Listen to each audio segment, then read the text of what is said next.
আসন্ন জাতীয় সংসদ নির্বাচনকে সামনে রেখে রাজনৈতিক প্রস্তুতিতে গতি বাড়িয়েছে বিএনপি।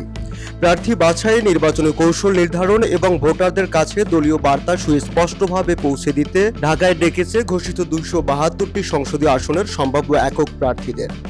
আজ থেকে টানা 3 দিন রাজধানীর গুলশানে বিএনপি চেয়ারপারসনের রাজনৈতিক কার্যালয়ে এসব প্রার্থীদের নিয়ে ধারাবাহিক বৈঠক অনুষ্ঠিত হবে। এই বৈঠকগুলোতে নির্বাচনী প্রচারণার ধরন, তৃণমূল পর্যায়ে দলীয় সংগঠন সক্রিয় রাখার কৌশল এবং ভোটমুখী কর্মপরিকল্পনা নিয়ে বিস্তারিত নির্দেশনা দেওয়া হবে।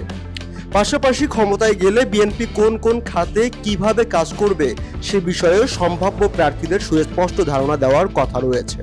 দলীয় সূত্র জানায়, ভোটারদের সঙ্গে সংযোগ বাড়াতে 8টি অগ্রাধিকার খাতকে সামনে রেখে মাঠে নামতে বলা হবে প্রার্থীদের। এর মধ্যে রয়েছে ফ্যামিলি কার্ড, কৃষক কার্ড, স্বাস্থ্যসেবা, শিক্ষা, ক্রীড়া উন্নয়ন, পরিবেশ সংরক্ষণ, কর্মসংস্থান সৃষ্টি এবং ধর্মীয় নেতাদের কল্যাণ ও উন্নয়ন। নির্বাচনী প্রচারণায় এসব প্রতিশ্রুতি সাধারণ মানুষের কাছে গুরুত্বের সঙ্গে তুলে ধরার নির্দেশনা থাকবে।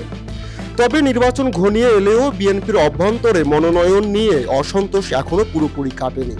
দলীয় সূত্র অনুযায়ী সারা দেশে অন্তত 45টি আসনে ঘোষিত সম্ভাব্য প্রার্থীদের বিরুদ্ধে স্থানীয় পর্যায়ে নেতাকর্মীদের প্রকাশ্য আপত্তি, বিক্ষোভ এবং লিখিত অভিযোগ রয়েছে। অভিযোগকারীদের দাবি, অনেক ক্ষেত্রে দীর্ঘদিনের আন্দোলন সংগ্রামে যুক্ত ত্যাগী ও তুলনামূলকভাবে গ্রহণযোগ্য নেতাদের বাদ দিয়ে বিতর্কিত কিংবা স্থানীয়ভাবে অজনপ্রিয় ব্যক্তিদের মনোনয়ন দেওয়া হয়েছে। এর ফলে তৃণমূলে ক্ষোভ বাড়ছে, যা অব্যাহত থাকলে নির্বাচনে ফলাফল নেতিবাচক প্রভাব ফেলতে পারে বলে আশঙ্কা করা হচ্ছে।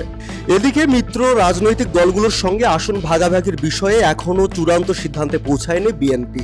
যুগপৎ আন্দোলনের সঙ্গী দলগুলোর সঙ্গে সমন্বয় রেখে নির্বাচনে অংশ নিতে চাইলেও স্থানীয় জনপ্রিয়তা ও গ্রহণযোগ্যতার প্রশ্নে সব আসনে ছাড় দেওয়া সম্ভব নাও হতে পারে।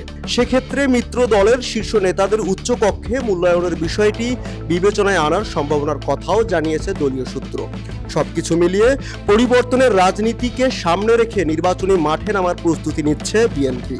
রাষ্ট্র কাঠামো মেরামতের 31 দফা এবং জুলাই জাতীয় সনদের সমন্বয়ে দলটি নির্বাচনী ইশতেহার চূড়ান্তের পথে রয়েছে। সেই ইশতেহার বাস্তবায়নের লক্ষ্য ও দলীয় ঐক্য সুসংহত করতেই সম্ভাব্য প্রার্থীদের নিয়ে চলমান এই বৈঠকগুলোকে অত্যন্ত গুরুত্বপূর্ণ হিসেবে দেখছেন রাজনৈতিক বিশ্লেষকরা। Desk report, Teesta TV.